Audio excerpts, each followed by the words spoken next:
sebagai negara hukum memiliki makna bahwa segala aspek kehidupan di wilayah Negara Kesatuan Republik Indonesia harus didasarkan pada hukum dan segala produk perundang-undangan serta turunannya yang berlaku di wilayah NKRI. Teori Indonesia sebagai negara hukum. Segala tindakan penyelenggara negara dan warga negara harus sesuai dengan aturan hukum yang berlaku.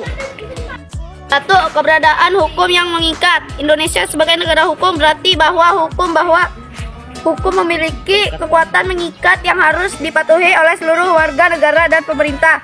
Hukum menjadi landasan bagi tindakan dan keputusan yang diambil oleh individu, kelompok, lembaga, maupun pemerintah. Tidak ada kekuatan atau otoritas yang berada di atas hukum.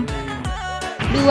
Prinsip kedaulatan hukum. Makna ini mewujudkan bahwa hukum berlaku setara bagi semua individu dan lembaga, termasuk pemerintah. Tidak ada orang atau lembaga yang dikecualikan dari kewajiban atau bertindak di luar batas hukum. Prinsip kedaulatan hukum menjamin perlakuan yang adil, penegakan hukum yang tidak memihak, dan kepastian hukum bagi semua warga negara. 3. Perlindungan hak dan kebebasan. Sebagai negara hukum, Indonesia mengakui dan melindungi hal-hal asasi manusia serta kebebasan individu yang dijamin oleh konstitusi dan perundang-undangan.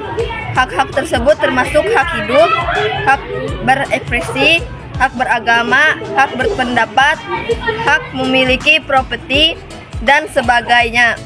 Hukum memberikan landasan untuk melindungi hak-hak ini dan menjamin setiap orang dapat hidup dengan martabat dan tanpa diskriminasi. 4. Kepastian hukum. Indonesia sebagai negara hukum juga berarti adanya kepastian hukum. Hukum harus jelas, dapat diakses dan diterapkan secara konsisten.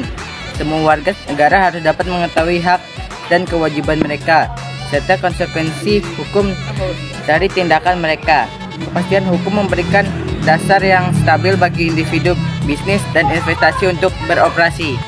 Penegakan hukum dan keadilan. Negara hukum menjamin penegakan hukum yang efektif dan adil.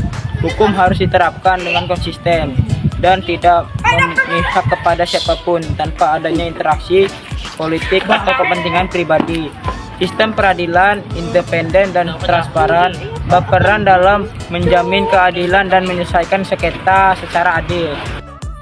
6. Tanggung jawab pemerintah.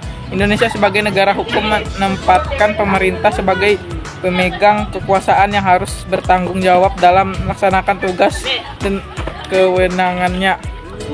Sesuai dengan hukum, pemerintah diharapkan menjalankan tugasnya dengan prinsip-prinsip keadilan, integritas, dan akuntabilitas. Kedaulatan rakyat adalah kekuasaan tertinggi suatu negara berada di tangan rakyat.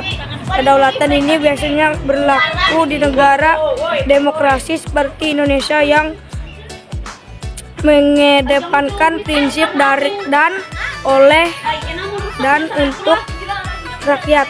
Teori kedaulatan rakyat adalah teori yang menempatkan rakyat menjadi pemegang kekuasaan tertinggi di suatu negara.